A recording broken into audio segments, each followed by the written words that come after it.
Nuevamente el módulo 9, ella es supervisora de aquí de Rosario y además es la coordinadora pedagógica del instructorado de formación profesional, así que bueno, vamos a escucharla atentamente. Nuevamente voy a reiterar el pedido de silencio acá en la sala de Rosario y sobre todo a las personas quizás que entran y salen o las que salen y se quedan hablando afuera. Evitemos que nos quedemos hablando afuera porque se escucha mucho el murmullo y entiendo que hay compañeros y compañeras que realmente les interesa la exposición, así que por respeto a nosotros mismos les voy a reiterar el pedido que nos respetemos y que hagamos silencio cuando la compañera esté exponiendo este panel. Gracias. Bueno, buenos días a todos, buenos días Santa Fe, buenos días Reconquista. La idea de que yo esté presentando aquí porque es, digamos, la antesala para después ir a los talleres. Este material que yo voy a tratar de aquí dar algunas ideas principales es de un material que ustedes tienen subido a la plataforma, que es de este autor, como dice allí, Jarbas Avelino Barato, que es un brasileño, es un doctor en educación, tiene maestrías en tecnología educativa, pero lo más importante de él es que se dedicó a estudiar la didáctica de la formación profesional.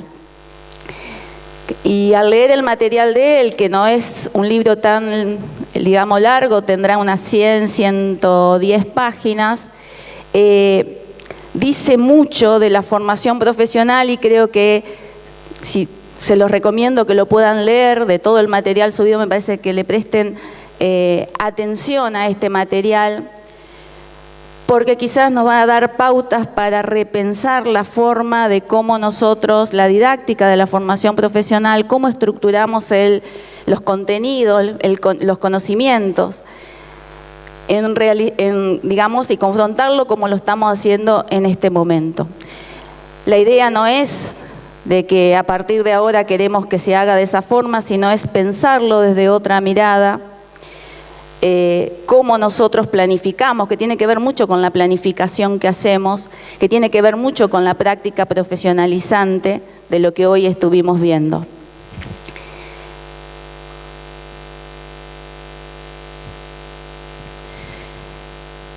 Como les dije, este autor lo que hizo es trabajar y acompañar muchos grupos de formación profesional, analizar, acompañar en el trabajo de realizar manuales técnicos, entonces se dedicó a distintas especialidades, a acompañarlo y trabajar y a tratar de entenderlo.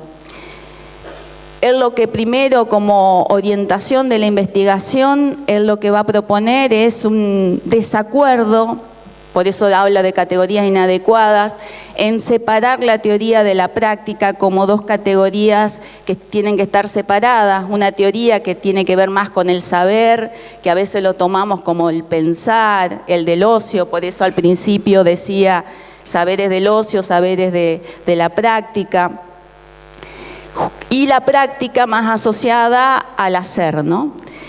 Y él lo que dice que esas dos categorías, tenerlas por separado, pensarlas distintas, hace que también eso impacte después en cómo nosotros desarrollamos los contenidos a la hora de desarrollar un oficio también, que está muy arraigado. De hecho, todos nosotros venimos de escuelas que por lo general, así sean de técnica, tenemos todas las materias de educación general en un horario y a la tarde la práctica, como que es normal y de hecho toda la corriente pedagógica, los pedagogos hasta ahora ha sido esta dualidad, digamos, teoría, práctica.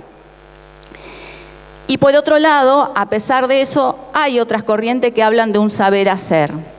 Pero él dice, al volver a hablar en el saber hacer, nuevamente estamos planteando el saber adelante del hacer, ¿sí? Entonces él propone como categoría de análisis lo que dice allí que es el hacer saber. Y él dice que tomar conciencia que en ese hacer se generan muchos saberes. Y creo que hoy tuvimos mucha muestra en lo que presentaron los compañeros, cómo en el hacer se va construyendo saberes que tienen que ver quizás con alguna planificación que ellos hacen, pero que supera ampliamente lo que uno quizás quiera formar. Ese saber hacer que se construye en la propia práctica, que hasta que no se ejecuta, ese saber no surge, ya sea por una incontingencia, ya sea porque vamos probando, como él decía, distintas formas de producir, de cómo hacer, de buscar cómo hacían nuestros antepasados, pero traerlo al hoy, con las herramientas que tenemos hoy, con crear nuevas herramientas. Bueno, todo ese saber que se construye, ¿dónde queda? Si solamente hago una división teoría y práctica. Entonces él dice que haría falta un enfoque y estrategias específicas para pensar el aprendizaje y sobre todo el aprendizaje que se genera en la formación profesional. Y por eso él va a decir que la formación profesional tiene que tener una categoría propia. Hasta ahora, y creo que lo que hemos pasado hasta aquí, incluso lo que el Instituto Nacional de Educación Técnica ha estado trabajando y que a nivel nacional no se ha trabajado nunca en cómo tiene que estructurarse el conocimiento en la formación profesional, digamos.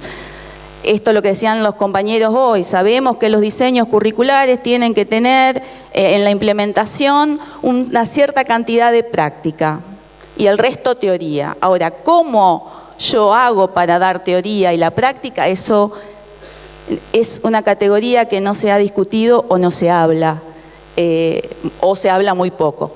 Y nosotros a nivel, digamos, nacional tenemos muy pocos que se hayan dedicado a trabajar la didáctica específica de la formación profesional. O sea, es un campo que da para trabajar y desarrollarlo. Bueno, por ahí aquí en Santa Fe o en Reconquista haya alguien que se quiera dedicar a trabajar el hacer saber que se desarrolla en la formación profesional. Entonces lo que va a decir es esto, que pensar en teoría y en práctica nos limita oportunidades de, digamos, de aprender a trabajar. Porque en realidad que nosotros ¿qué hacemos? ¿O hacia dónde vamos? Enseñar para que la persona aprenda a trabajar en el oficio. Y dice que si solamente pensamos que el hacer hace a las habilidades, y a las habilidades como simples ejecuciones mecánicas, le estamos sacando contenido, le estamos sacando ese conocimiento que se produce en el propio hacer. Y que de hecho, por eso dice que toda la trayectoria de pedagogos revalorizan por ahí ese conocimiento como científico del pensar y no ese conocimiento que se genera en la propia práctica, que está más relacionado a la técnica y que de alguna forma muestra una subordinación de la técnica por la ciencia, digamos, ante la ciencia. Se revaloriza más lo científico que la técnica.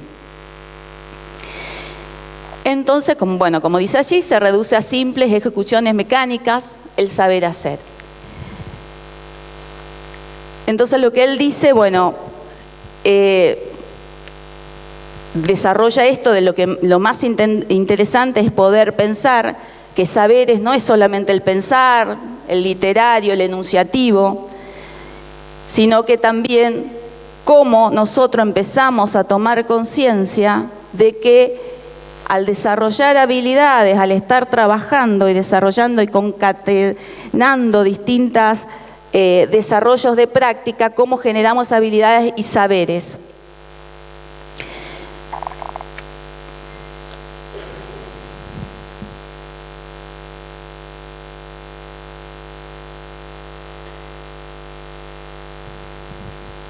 Entonces lo que él observa, lo que dice allí, como que hay una cierta rigidez, una jerarquía rígida, donde la práctica o habilidad en la formación profesional está sustentada o está fundamentada por una teoría. No puede haber práctica si no hay teoría, pero esto hace muchas veces que nosotros, cuando planificamos, tengamos clases de teoría clase de práctica, ¿sí? Como que es necesario pasar por una instancia de clase de teoría para pasar a la clase práctica.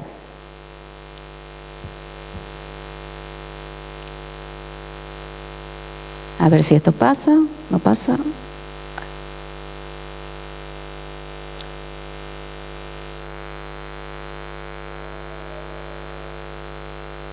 Ahí está.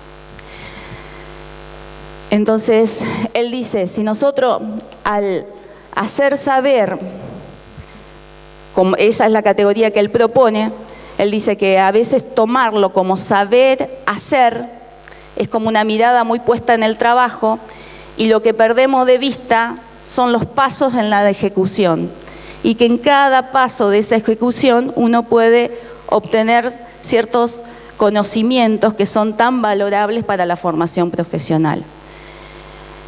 Entonces, esto hace que tengamos que mirar distinta la didáctica desde la formación profesional o dónde ponemos el eje a la hora de planificar. Ya no planificar contenidos, sino planificar cómo se llega a lograr cierto resultado para lograr tener una ejecución, una técnica que pueda los alumnos, digamos, tener habilidad para desarrollarla.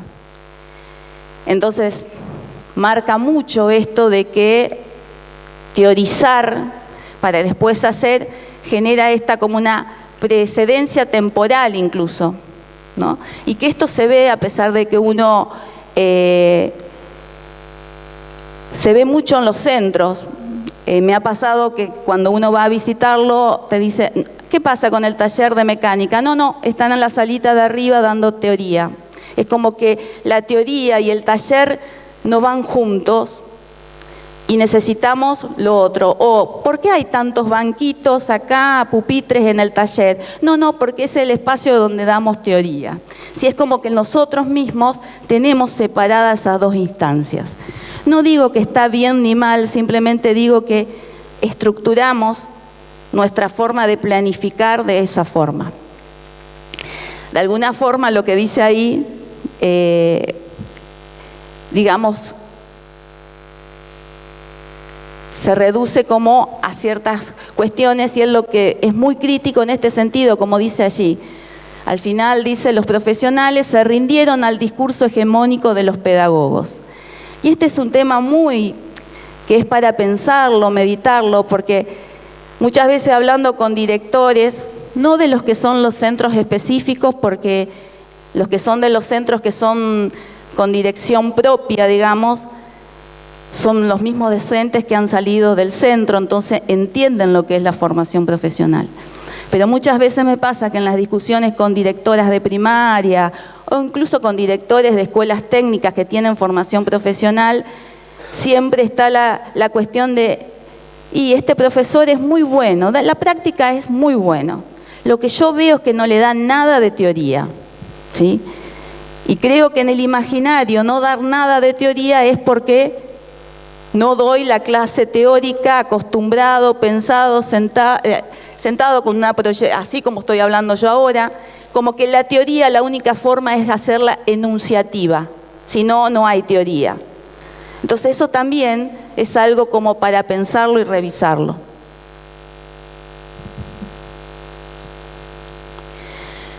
¿El qué va a decir? Entonces, ¿qué consecuencias tiene esto? Que a la hora de planificar o pensar, decimos, bueno, articulamos la teoría y la práctica. Fíjate, tenés que articular teoría y práctica, ¿sí? Listo. ¿Cómo se articula? ¿Qué se hace? ¿No? Pero determinación de fundamentos dice que, como que lo que decíamos, parece ser que la práctica tiene que estar siempre sostenida con la teoría. Y en eso yo pensaba esto, digo, que hoy el Dani, como él dice él, yo le voy a decir el Dani también, él contaba que estos productores hacían agroecología y ellos conceptualmente el concepto no sabían si era agroecología.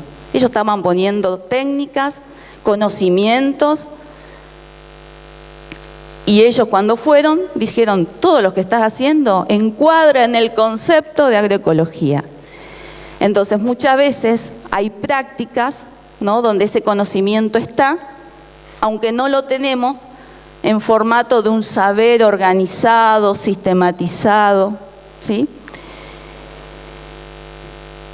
Otra cosa que dice él, a veces reducimos el aprendizaje de la práctica a mero adiestramiento. Muchas veces nosotros decimos lo que se da en un lugar de trabajo, como le pasa a los chicos que están organizado en cooperativa, es solamente adiestramiento, ellos están trabajando, están produciendo, y toda la formación y capacitación que se va generando en ese lugar también es válido como conocimiento, ¿no? Entonces, bueno, estos contenidos teóricos muchas veces son pensados como que si no están, no formamos un trabajador crítico. Si la persona no lo tiene, no va a poder tomar decisiones a la hora de presentarse problema. No obstante, vuelvo a tomar lo que dijo el profe Carlos de la oportunidad, que él que dijo, había chicos que en el aula, por ahí son dispersos, un desastre. Pero cuando fuimos a hacer la práctica profesionalizante, era el más activo y el más que quizás tomaba la iniciativa para dar soluciones. Más allá que habrá una habilidad en esa persona, también había un saber ahí detrás para que le permitía tomar decisiones, ¿no? Así que muchas veces, puede ser que sea muy disperso cuando le doy la teoría, cuando le enseño tal cosa, pero a la hora de la práctica tiene un saber aplicado que lo desarrolla perfectamente. Y lo que dice es que la sugerencia, digamos, del énfasis, como dice el último punto, me parece en contenidos prácticos, impide que la formación profesional, digamos, impide que la formación profesional haga cognitivamente sujetos autónomos. ¿Sí? Eso es lo que está como prejuicio, como algo que sucede. Esto hace que después, a la hora de desarrollar, digamos, como dice ahí, el proceso de enseñanza-aprendizaje, ¿qué hacemos? Le exigimos muchas veces teoría, que los alumnos apliquen teoría en contextos prácticos, sin oportunidad de un ejercicio real de aplicación. Se enseña teoría y a partir de eso enseñamos la práctica. Se aborda contenidos prácticos apenas como un hacer aplicado la teoría, pero desprovisto de inteligencia. Entonces la teoría se equipara a conocimiento y por otro lado la práctica a la habilidad, como que fueran dos categorías separadas. Se le exige a los alumnos, antes de egresar, ciertas competencias en determinado rol de técnicas, sin proporcionarle las prácticas profesionalizantes, que son, digamos, el espacio donde realmente se pone en juego todo lo que ha transitado ese alumno. Y bueno, lo último a destacar, que la enseñanza práctica es entendida como una rendición, dice él, de la escuela técnica y social del trabajo, digamos. Pensar que solamente vamos a enseñar práctica es como vaciar de contenido, muchas veces se piensa.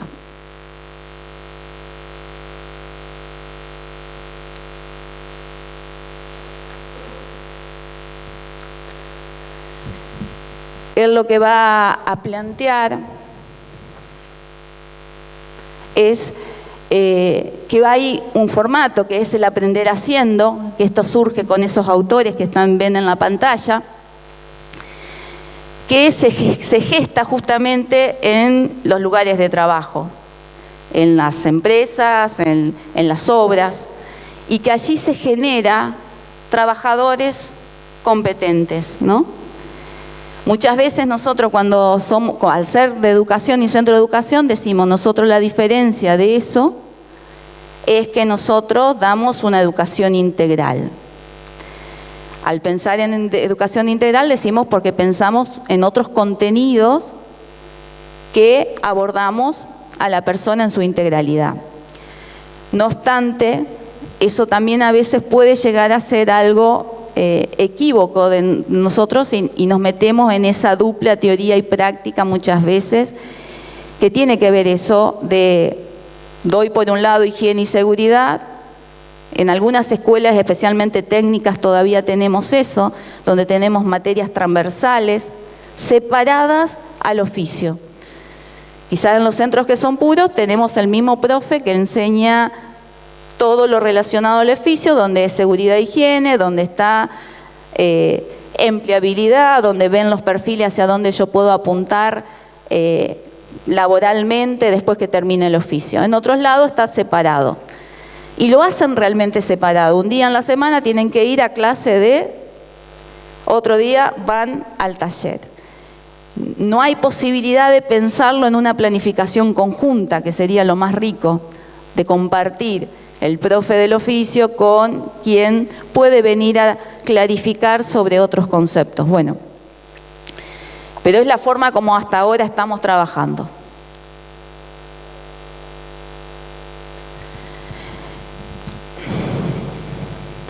Y en este sentido, y antes de ir a este tema, me gustó esto que le quiero leer, que es textual del libro. Ustedes van a tener un ejemplo, porque después algo de este material lo van a tener para discutir ustedes en el taller. Él en una observación que hace en una clase de peluquería y dice lo siguiente: la clase demostrativa tenía como tema central tipo de cabellos. Una categoría muy útil para la toma de decisión en cuanto a la aplicación de productos químicos en tinturas y permanentes. Las dos docentes realizaron un óptimo trabajo. Utilizaron diversos recursos expositivos y crearon oportunidades de participación para todo el grupo. Aprendimos, y dice entre paréntesis, oralmente, todas las decisiones y descripciones, todas las definiciones y descripciones de tipos de cabellos que pueden ser útil en el oficio de peluquero. Toda la actividad se llevó a cabo con textos y diálogos, siguiendo los pasos sugeridos por los mejores libros de didáctica. Pero hubo una leve falta. En ningún momento manipulamos cabellos para clasificarlos a partir de la visión y el tacto. Dimensiones siempre presentes en las definiciones ofrecidas. En el debate, efectuado después de la clase demostrativa, pregunté a ambas docentes por qué ellas no manipularon ni nos invitaron a manipular los cabellos de los participantes, dado que las 30 y poca personas presentes era una muestra representativa de todos o casi todos los tipos de cabellos estudiados. Obtuve la siguiente respuesta: esta es una clase teórica. La manipulación de cabellos solo tendrá lugar en la clase práctica. Y esto que sucede también en nuestros talleres y en nuestros cursos. Después ustedes ahí en el apunte que van a tener otro ejemplo, pero algo que sucede comúnmente. Hacemos clase de teoría y después pasamos a la práctica. Él lo que va a plantear, y que lo plantea como categoría, es no pensar esto, teoría o práctica, sino pensar en técnicas de trabajo. Y habla de técnica de trabajo y la define como un tipo particular de conocimiento y que está pensando en conocimiento en proceso, ¿sí? Y al decir en conocimiento en proceso, empezar esa serie de secuencia lógica de pasos que yo tengo que hacer para obtener un determinado producto. Y que ahí tiene una semejanza que, si prestaron atención a los compañeros que del CFP2 que la vez pasada expusieron en Santa Fe, ellos hablaban de algo similar, no digo que es igual, pero ellos decían unidades de ejercicio con un fin de tener un producto terminado.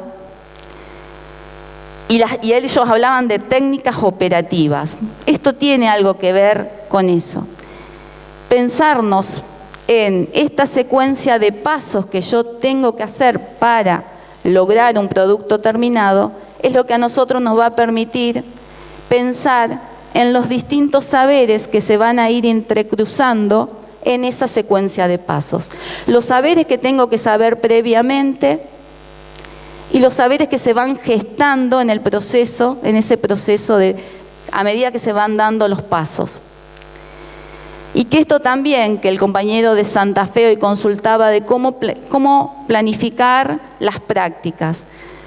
Yo creo que tiene que ver mucho con esto, ¿no? En pensar una práctica y planificarla, tanto sea una práctica normal, común, en la escuela, como hacer una práctica profesionalizante donde tengo que integrar una mayor cantidad de conocimientos y de distintas técnicas para llegar a tener una práctica profesionalizante, es pensarla esa práctica en una ejecución, una secuencia de pasos, que tiene que ver con una secuencia didáctica, pero mirada de la formación profesional y pensada desde la formación profesional, ¿sí? Entonces me pareció que ahí había un acercamiento por ahí a cómo en algún momento se había pensado la formación profesional, pero que después no se siguió y que quizás habría que pensar qué tan afín es esa división que hoy tenemos de contenidos, habilidades en forma separada.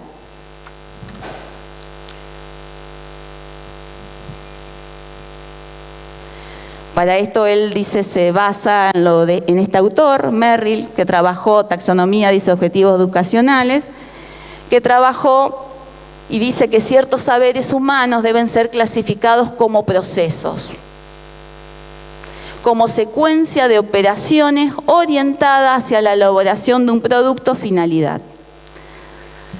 Él, en su experiencia, piensa que en la formación profesional se podría estar pensando de esta manera, ¿sí?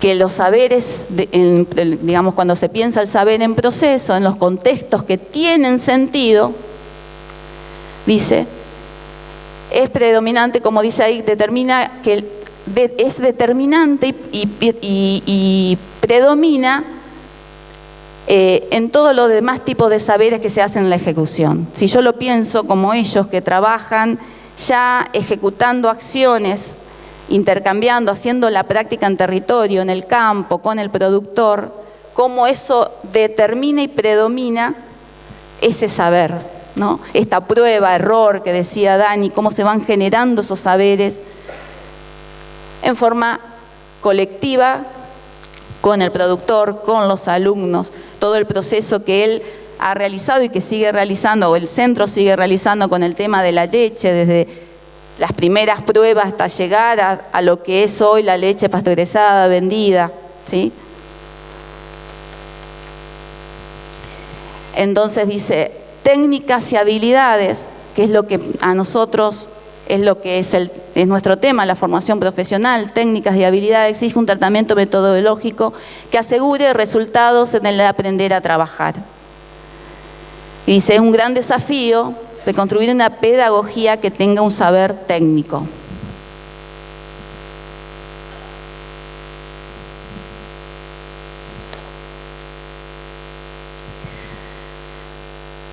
Y como dice allí, que estamos en condiciones de que la formación profesional tenga una forma específica de saber y de generar saber. Y que pueda tener una epistemología en el hacer, ¿sí? Y que puede tener estatus propio. Esto es simplemente compartirlo entre todos, porque ustedes ahora van a ir al taller Bueno, después que hacemos el corte, obviamente. Van a ir al taller, tienen ustedes un material con un extracto de este autor, partes relevantes que elegimos para que ustedes trabajen, y se le va a pedir una serie de actividades que van a trabajar generando una secuencia lógica de técnicas y después elegir una técnica y hacer una secuencia lógica de pasos. Para ello lo vamos a estar distribuyendo por familia profesional y dentro de cada familia profesional en grupos más pequeños para trabajar esto. Y esa forma de distribución que vamos a tener, lo vamos a sostener el 21 y lo vamos a sostener el 5 de octubre, que es la última clase presencial, por lo menos en lo que se refiere a este plenario de trabajo y de taller. Nos queda después, a partir del 5 de octubre, nos queda solamente el 19, que es el seminario técnico específico, ¿sí? Entonces, esta forma y modalidad de cómo nos vamos a reorganizar, lo vamos a sostener los dos próximos, hoy y los dos próximos encuentros. Ahora después cada sede va a explicar bien cómo lo vamos a hacer, pero antes de cortar la simultaneidad quisiera dar algunas fechas. Nosotros la última clase presencial, como les dije, la vamos a tener el 5 de octubre. Nosotros estamos haciendo seguimiento y hay varios con tareas atrasadas.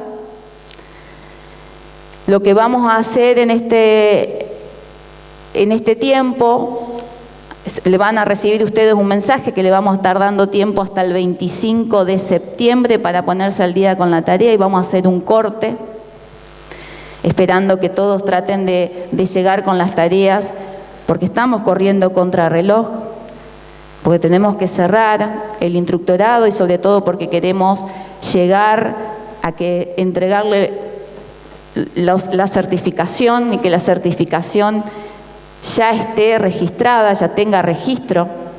Entonces, a nosotros la parte de títulos nos pide más de 25 días para hacer ese trabajo. Entonces, nosotros necesitamos cerrar el instructorado y por eso necesitamos la máxima compromiso de ustedes, de esfuerzo. Sé que todos estamos en un montón de cosas, hacemos miles de cosas, tenemos 2, 3 trabajos, pero bueno, es el último mes de esfuerzo que le pido y que todas las instituciones, con los directivos también, personalmente cada supervisor va a trabajar también con los supervisores, con los directores de primaria nocturna, que puedan acompañar a aquel que le está faltando tareas para que todos lleguemos a tener en tiempo y forma concluida toda la actividad. El que al 25 de septiembre no tenga las tareas al día, lo vamos a estar llamando personalmente para ver qué decisión tomamos con esa persona, ¿sí? También van a ver que van a empezar a ver en la plataforma actividades que son para recuperar los presenciales. Eso cada tutor va a estar comunicándose con ustedes, no digan, y yo tengo que recuperar, el tutor se va a encargar y le va a decir, tal, necesitas recuperar tal y tal. Y ustedes van a tener que hacer esa tarea puntual. Así que eso no se preocupen, que en estos días van a empezar a recibir de su tutor qué tareas tienen que recuperar en base a si faltaron algún presencial. En lo demás, todos estamos a disposición para los problemas, dificultades que tengan, para intentar llegar y que todos tengan el certificado. Quizás no haya sido el instructorado que quizás pensaron, porque por ahí las expectativas han sido distintas o no, o sí, pero lo que quisimos priorizar justamente por ser formación profesional es la experiencia y la experiencia de ustedes. Por eso esos espacios de intercambio, por esos espacios de que compartan entre ustedes experiencias, porque creo que los saberes están en ustedes. Esto que yo acabo de decir, a veces de valorizar que necesito que alguien me dé un saber que yo no tengo, es también sentirse como que algo le está faltando a ustedes. Y muchas veces el conocimiento está, quizás lo que necesitamos es compartirlo, intercambiar, hacerlo circular entre todos nosotros. Ni nosotros, y capaz ustedes no tengan respuesta de todos, y sobre todo porque no hay estudios ni personas que se hayan dedicado a estudiar de cómo pensar la FP y sobre todo cómo planificar en la FP. Tenemos diseños curriculares, pero del diseño al día a día y cómo lo llevamos adelante, la didáctica en nuestras aulas, no tenemos nada, ¿sí? Y yo creo que cada uno hace lo que puede. Por eso esto no fue una crítica, hago teoría y práctica, es lo que estamos haciendo hasta ahora. Solamente es una invitación a que quizás haya otra forma de pensarlo distinto, de pensarlo como una secuencia de aprendizaje, secuencia de pasos, y quizás evitar esta cuestión de hacer esta división. Hoy un director dijo, si lo tengo leyendo, porque a veces nosotros pensamos que la teoría se estudia así, leyendo, exponiendo, con una presentación, como que no puede haber las dos cosas en el mismo momento. Y bueno, eso es lo que vamos a discutir, que quizás en los 3 últimos encuentros que nos quedan vamos a estar discutiendo eso, y seguramente no lo vamos a terminar aquí, queda mucho por hacer, ¿sí? Así que bueno, agradecerles que me hayan escuchado. No se escuchó tanto ruido, sé que me tiene miedo a mí. Pero invitarlos ahora a trabajar, van a tener un formato totalmente distinto al que veníamos haciendo y van a tener que presentar toda la elaboración por grupo, ¿sí? Todo el trabajo que van a hacer, porque es casi uno de los trabajos finales que vamos a estar haciendo. Esto, lo que vamos a hacer hoy y el 21, es una parte de lo que ustedes tienen que trabajar como seminario de integración, que es una secuencia de aprendizaje. O sea que si lo están trabajando hoy, lo están trabajando el otro, llegan al 5 con eso ya una parte armada, y lo que le van a tener que sumar es lo que le va a pedir en el seminario específico, ¿sí? De integración pedagógica, que es algo que integra todos los conocimientos o los temas que fuimos viendo en este instructorado. Entonces, bueno, ahora las sedes, si quieren organizarse, cada una, cortamos la simultaneidad y nos quedamos con Karina, que nos va a explicar cómo vamos a hacer aquí en Rosario. Muchas gracias. Gracias.